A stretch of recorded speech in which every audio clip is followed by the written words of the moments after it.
Olá, crianças do quarto ano, sejam todas bem-vindas a mais uma aula de português. Estamos começando mais uma semana, espero que todos possam estar saudáveis, com saúde. Hoje faremos correção da tarefa de casa que eu passei na aula de quinta-feira e faremos uma atividade no caderno 4. Vamos começar com o nosso momento de oração, agradecendo. Gratidão, meu Deus, por mais um dia. Então, nessa oração do Pai Nosso, vamos agradecer o dom das nossas vidas, a nossa saúde, a nossa família, tudo que temos e tudo que somos. Pai nosso que estais nos céus, santificado seja o vosso nome, venha a nós ao vosso reino, seja feita a vossa vontade, assim na terra como no céu. O pão nosso de cada dia nos dai hoje, perdoai as nossas ofensas, assim como nós perdoamos a quem nos tem ofendido. E não nos deixeis cair em tentação, mas livrai-nos do mal. Amém. Nossa Senhora da Assunção, rogai por nós. Estamos e estaremos reunidos em nome do Pai, do Filho e do Espírito Santo. Amém. Você agora, criança do quarto ano, vai abrir o seu caderno 4 na página 41 para acompanhar a correção. Vamos lá? Caderno 4, página 41.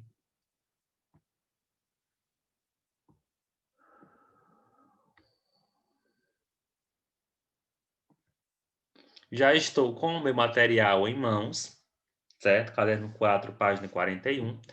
Bem, é uma atividade de interpretação de texto referente a um texto teatral que estava relacionado com o sítio do Pica-Pau Amarelo. Eu não vou me deter em ler a história agora, neste momento, porque vocês certamente já leram, porque só conseguiu responder essa atividade quem leu o texto 2, chamado O Tesouro da Emília, né, que é um texto em forma de texto teatral, onde vocês puderam perceber alguns personagens do sítio do Pica-Pau Amarelo interagindo, conversando, né? E dando todo o contexto para a história. Então, vejamos aqui a correção. Primeira, releia. Emília, recebi uma mensagem. Visconde Narizinho, mensagem. Emília, segredando. Mensagem secreta, secretíssima. Narizinho. E o que está escrito nesse pedaço de papel? Emília, que pedaço de papel? O quê? Isso é um mapa de tesouro. Tesouro? Psiu, fale baixo. Esse segredo é um dos mais segredáveis que existem. Por isso, boca de siri. Pensando no sentido das frases, qual pode ser o significado de segredando e segredáveis? Consulte um dicionário se achar necessário. A sugestão de resposta que eu trouxe é a seguinte: atenção, você deve observar que segredando e segredar são palavras que vêm da palavra segredo, né? E aí, segredar é falar algo em voz baixa, contar um segredo, né? Sussurrando. Entende-se pelo contexto de que segredável seja algo que de tão importante realmente precise ser mantido em segredo.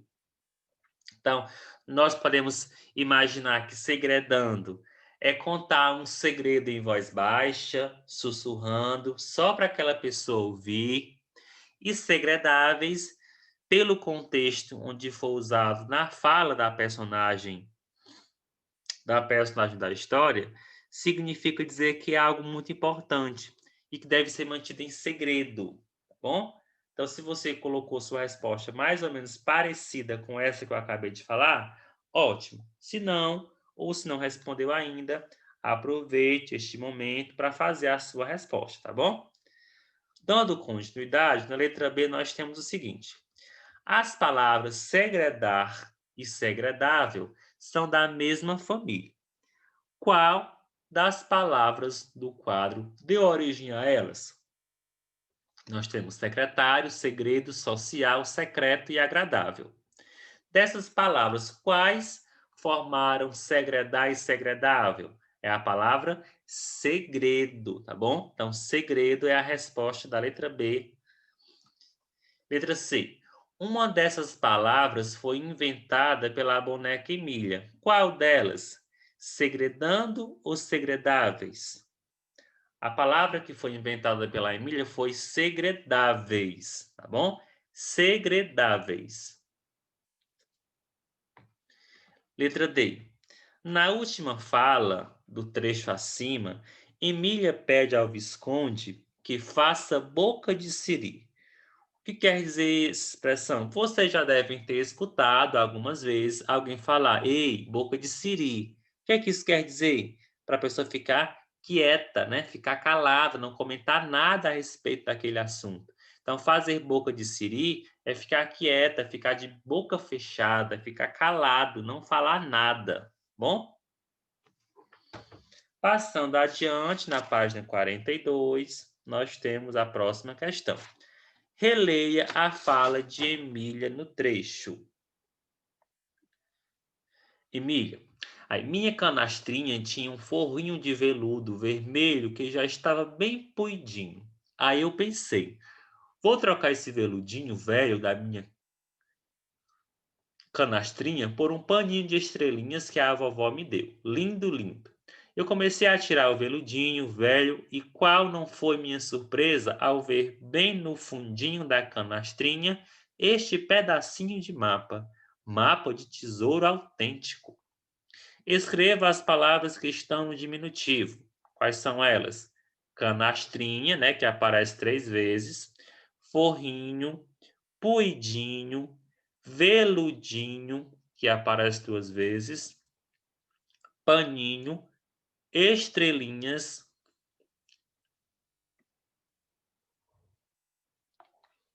fundinho e pedacinho. Então, são essas as palavras que estão nessa fala da Emília e que estão no diminutivo. Se tiver errado ou esquecido alguma, pause o vídeo, observe as respostas e anote em seu caderno.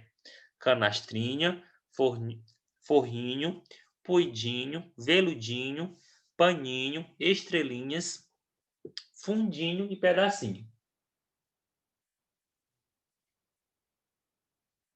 Vocês imaginam o que é essa canastrinha da Emília? A canastra da Emília é como se fosse uma cesta, onde ela guarda coisinhas miúdas, miudezas, tá bom? Pedaços de tecido, botões, coisas miúdas que ela guarda nessa cesta, que é a canastra dela. Próxima questão. O que a presença de tantos diminutivos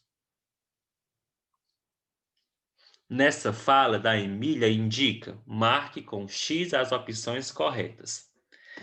Indica que ela gosta muito de sua canastra, tem um verdadeiro carinho por ela, por isso fala de um jeito afetuoso.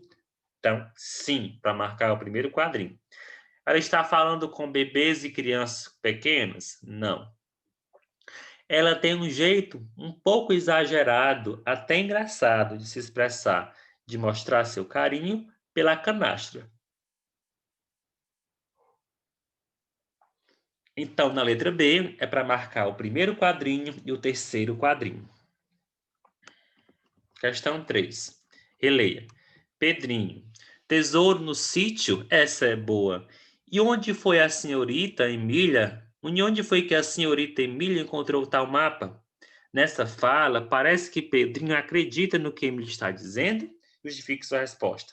Não, né? Até porque ele falou rindo, ó. Rindo. Ele parece achar que se trata de uma brincadeira, de uma travessura de Emília.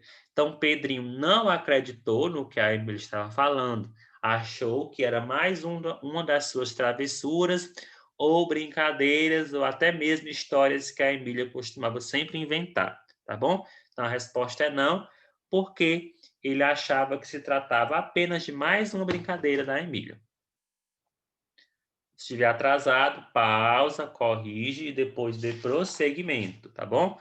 Agora, iremos passar para a questão número 4, na página 43. Releia o trecho. Pirata, está bem, está bem. Esta velha é louca. Louca é sua avó, seu pirata de perna de pau. Eu vou mostrar a loucura da minha vassoura no seu lombo, seu zarolho atrevido. Pelas barbas de Netuno, socorro, socorro! Ao levar vassouradas de tia Anastácia, o pirata exclama, pelas barbas de Netuno. Que outras expressões têm esse mesmo significado? Aí eu vou colocar aqui algumas sugestões que pode ser que uma delas você tenha colocado como resposta. Céus, meu Deus, minha nossa, caramba, vixe.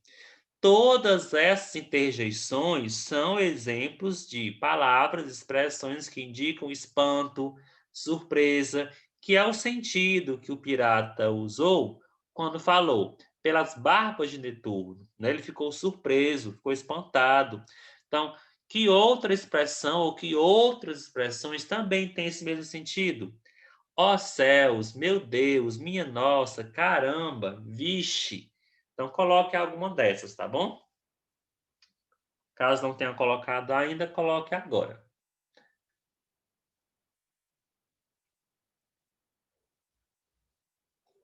Vejamos agora como era a questão número 5. O texto que você leu faz parte de uma peça de teatro chamada O Tesouro da Emília. Porque no começo de cada fala aparece o nome de um personagem? Se vocês observaram bem, todo o comecinho de fala aparece o nome de cada personagem. Por quê? Porque se trata de um texto teatral. E nesses textos, o nome do personagem é colocado para indicar que aquele trecho corresponde à fala daquele personagem, tá bom? Então, o nome no início de cada fala indica quem é o personagem que está falando. O nome de cada fala indica quem é o personagem que está falando naquele momento, tá bom? Passando agora para a questão número 6, nós temos que as peças de teatro são encenadas por atores em um palco, diante de um público. Mas tudo começa com um texto escrito, como esse que você leu. Pensando nisso, responda: quem são os leitores de um texto teatral como Tesouro da Emília? Marque com X as respostas corretas. O diretor e os atores que vão encenar a peça e as outras pessoas que vão trabalhar na montagem, na iluminação, com o cenário, com o figurino. Então, todo mundo que vai estar envolvido com a apresentação da peça, seja ator, seja diretor, seja pessoal do figurino, do cenário, todos precisam ler o texto para conhecer a história e saber o que é que deve acontecer em cada cena, tá bom? Então, o primeiro quadrinho deve ser marcado. As pessoas que vão assistir à peça, que recebem um texto quando chegam ao teatro para poder acompanhar as salas, não. Os espectadores, as pessoas que vão assistir à peça, não recebem um texto previamente. Não, eles escutam, assistem às apresentações no momento em que a peça é apresentada. Todas as pessoas que desejarem conhecer o texto da peça, que gostam de imaginar a história, sem assistir a peça no teatro, sim. Até porque esse texto ele está no seu livro e você não assistiu a essa peça lá no teatro, mas você teve contato com o texto. Então, com todas as pessoas que desejarem conhecer o texto da peça, que gostam de imaginar a história, então marque o primeiro e marque o terceiro quadrinho. Questão 7. Observe que nesse texto aparecem várias frases entre parênteses, que não fazem parte da fala dos personagens. Qual é a finalidade? Essas expressões, essas partes que estão entre parênteses, elas indicam como é que os personagens devem se comportar naquela cena, se é rindo, se é sério, para onde é que eles vão estar olhando, se vão entrar, se vão sair. Então, auxiliam na organização das cenas, tá bom? Indicam, por exemplo, quem entra em cena, quem sai de cena, como os personagens se movimentam, a quem se dirigem, que sentimentos devem exprimir, etc. E essas orientações que estão entre parênteses, elas recebem um nome. Que nome é? rubricas, tá bom? São as rubricas que indicam detalhes da encenação e da interpretação destinadas às pessoas que envolvidas na peça, tá bom? Pronto. Finalizamos a correção, mas a nossa aula não acabou. Você vai continuar usando agora o seu caderno 4, só que você vai abrir o seu caderno 4 agora na página 51. Vamos lá? Caderno 4, página 51. Vou só abrir aqui o meu material também na página 51 para a gente começar a responder a atividade juntos. Essa atividade que iremos fazer agora vai trabalhar sobre verbos, tá bom? Então, caderno 4, página 51, iremos ver aqui a concordância verbo nominal, ou seja, a concordância que o verbo faz com os nomes que estão ao seu redor, com os substantivos, por exemplo. Leia a manchete. Veja 10 mulheres inventoras que revolucionaram o mundo. Invenções feitas por mulheres mudaram o rumo da ciência e tecnologia. Criações vão desde coleta à prova de balas até sistema pai do Wi-Fi. Caso o objetivo do texto fosse destacar apenas uma inventora, como poderia ser reescrita a manchete?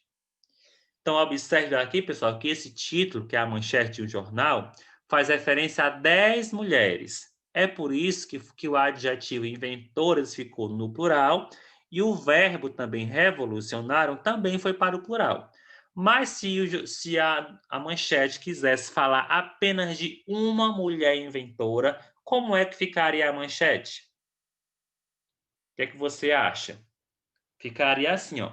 Veja uma mulher inventora que revolucionou o mundo, tá bom? Veja uma mulher inventora que revolucionou o mundo. Veja que eu troquei 10 por uma, mulheres ficou no singular, mulher, inventoras também ficou no singular, inventora, e o verbo revolucionário, que está na terceira pessoa do plural, passa para ficar na terceira pessoa do singular. Revolucionou. Veja uma mulher inventora que revolucionou o mundo. Essa é a resposta.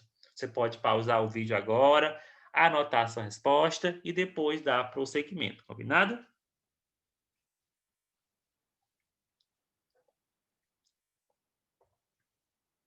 Letra B. Leia. Uma mulher inventora, 10 mulheres inventoras. A diferença entre as duas frases é que uma dá ênfase na invenção e a outra nas mulheres? Ou a primeira está no singular e a segunda no plural? Qual é o quadrinho que está correto? Qual é o verdadeiro quadrinho que mostra a diferença entre as duas frases? Já sabem? A resposta é o segundo quadrinho, porque a primeira está no singular, uma mulher inventora, e a segunda no plural, 10 mulheres inventoras, certo? C. Segundo a manchete, quem realiza a ação de revolucionar? Quem foi que revolucionou o mundo? Vamos voltar aqui na manchete, ó. Quem revolucionou o mundo? 10 mulheres. Então, a resposta aqui da letra C, segundo a manchete, quem realizou a ação de revolucionar foi as 10 mulheres. As 10 mulheres. Se estiver ficando atrasado, vai pausando o vídeo e vai respondendo, tá bom? Não deixe a questão em branco e nem faça errado. Letra D. O trecho Invenções feitas por mulheres mudaram o rumo da ciência e tecnologia. Está no plural ou no singular? Nesse trecho que está entre aspas, vocês acham que é um trecho que está no plural ou no singular? E por quê? Formulem a resposta de vocês agora. Já já eu corrijo.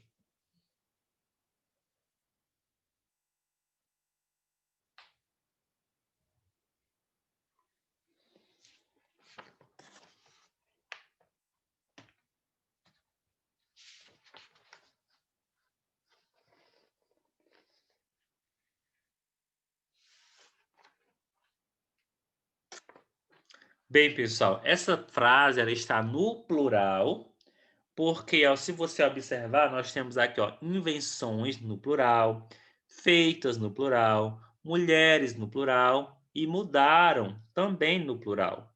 Então, a frase está no plural.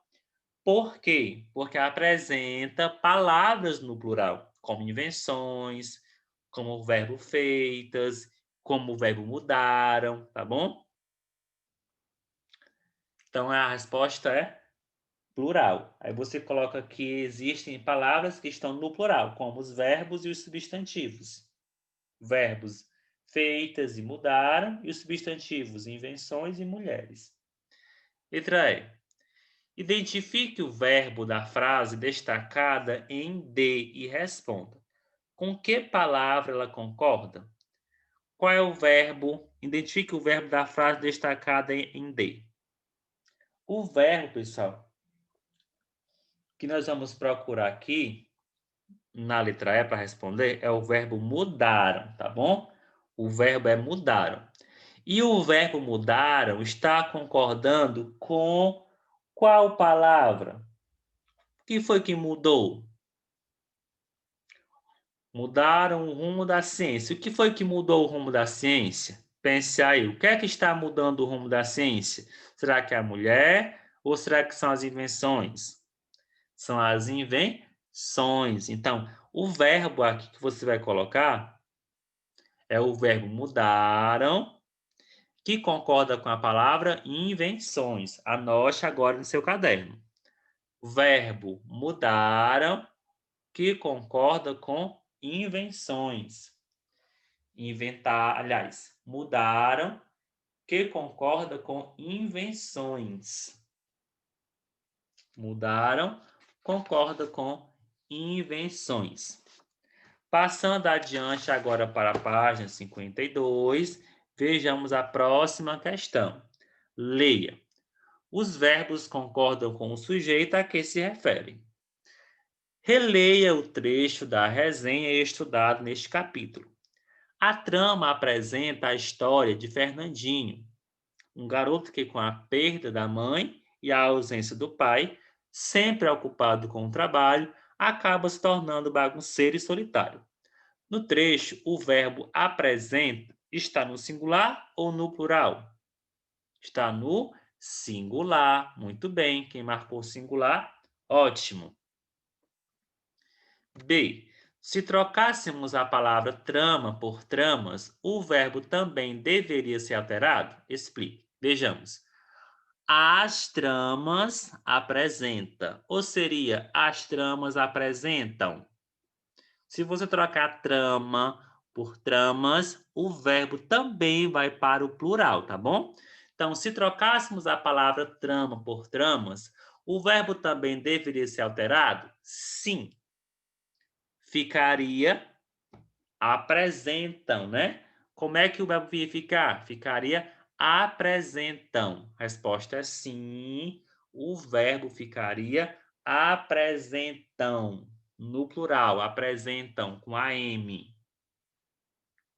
Coloque a resposta agora em seu caderno. C.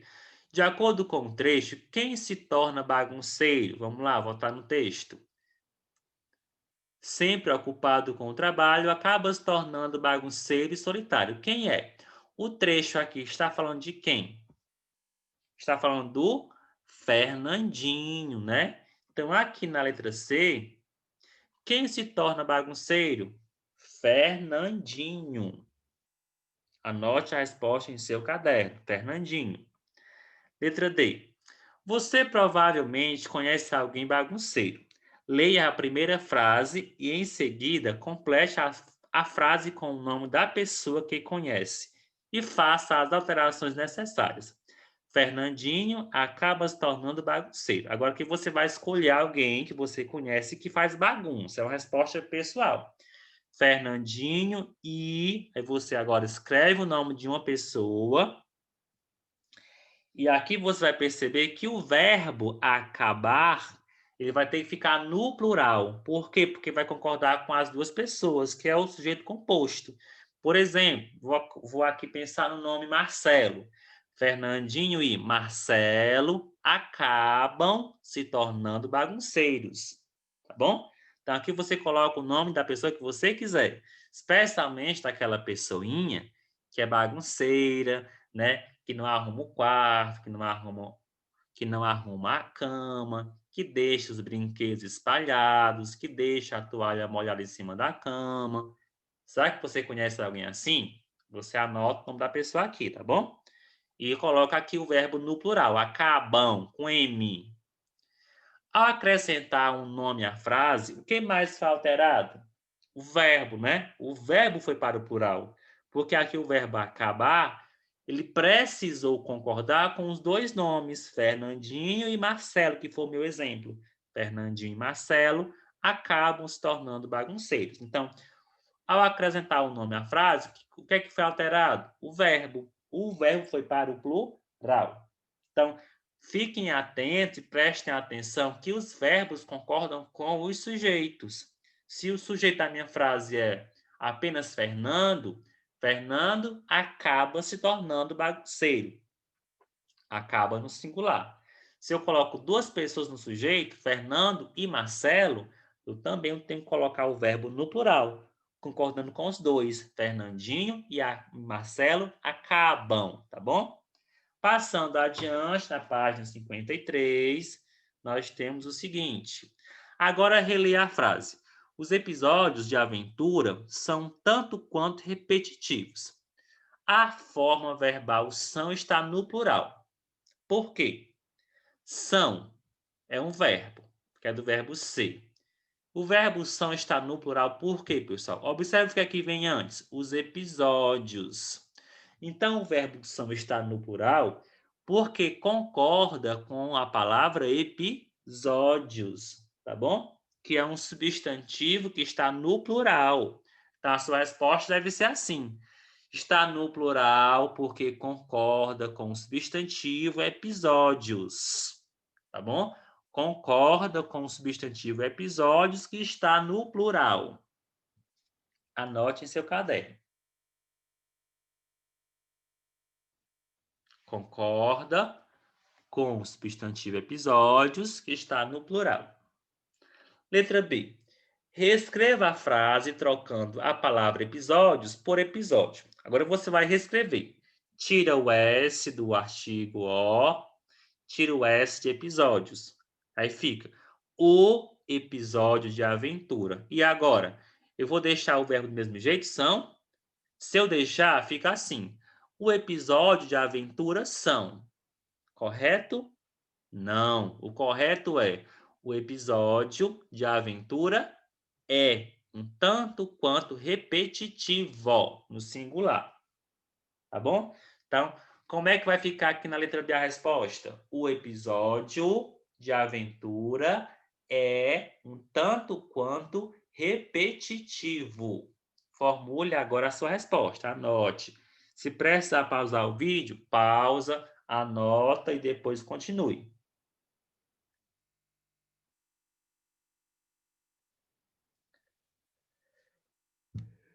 Letra C. Compare a frase reescrita no item B com a frase original. O que foi que mudou?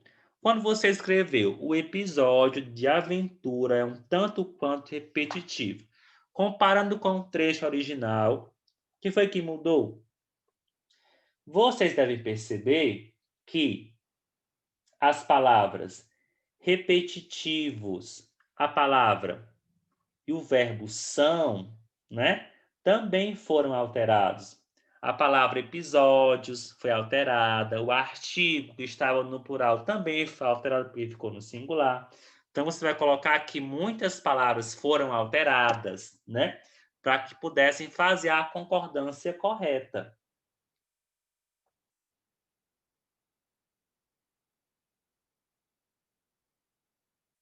Se você observar, ó, o episódio no singular foi alterado, né? Ó, o ó ficou no singular, episódio ficou no singular e repetitivos também ficou no singular. Além do verbo, né? Que você também colocou é ao invés do são. Então, quando você faz essa comparação, você percebe que algumas palavras mudaram. Algumas palavras mudaram porque concordam umas com as outras. Tá bom? Por exemplo, repetitivo concorda com episódio.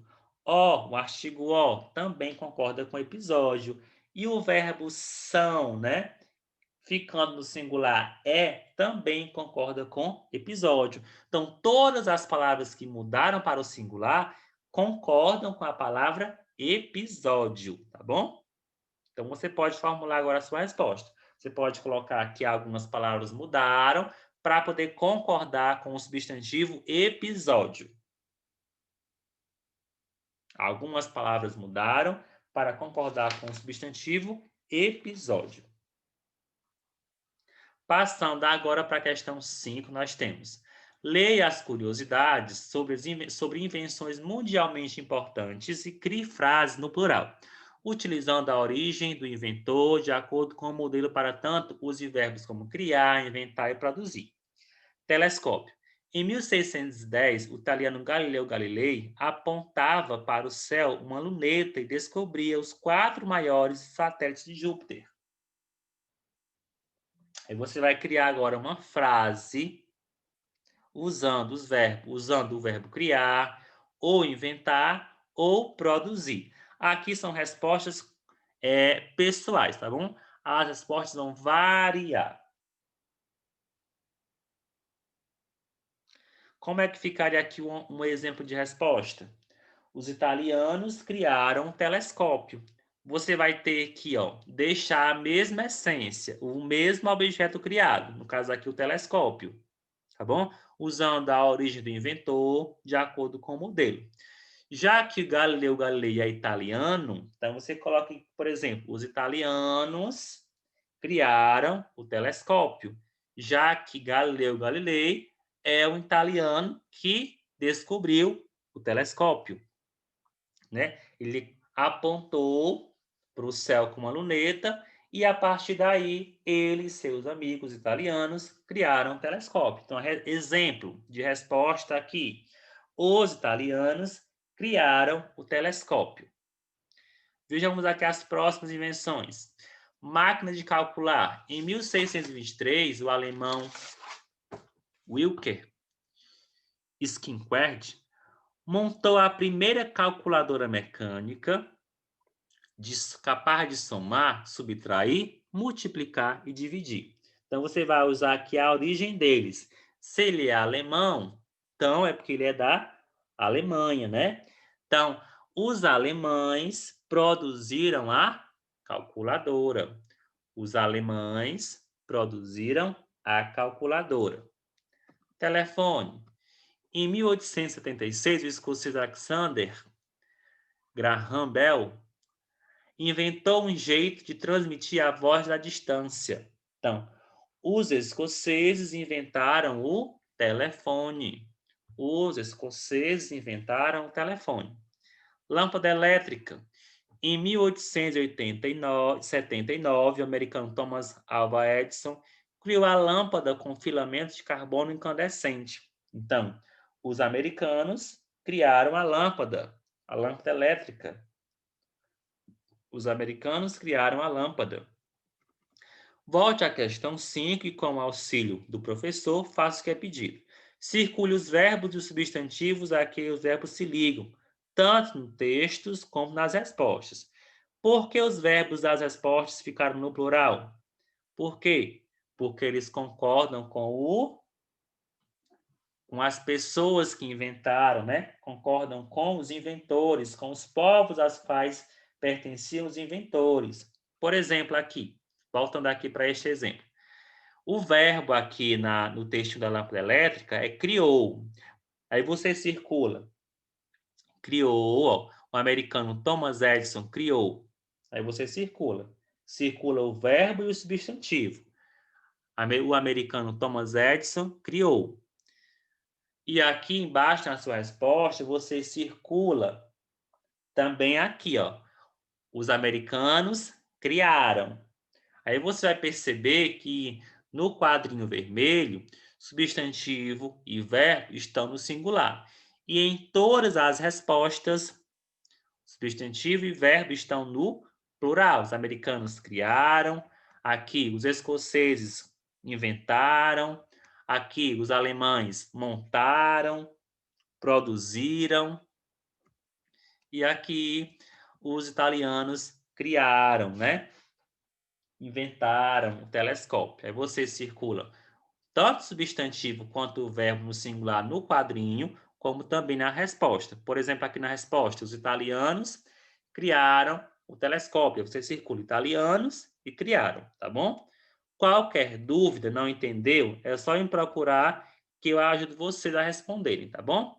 E por que os verbos ficaram no plural na resposta? Porque concordam com os povos as quais praticaram ou produziram as invenções, tá bom?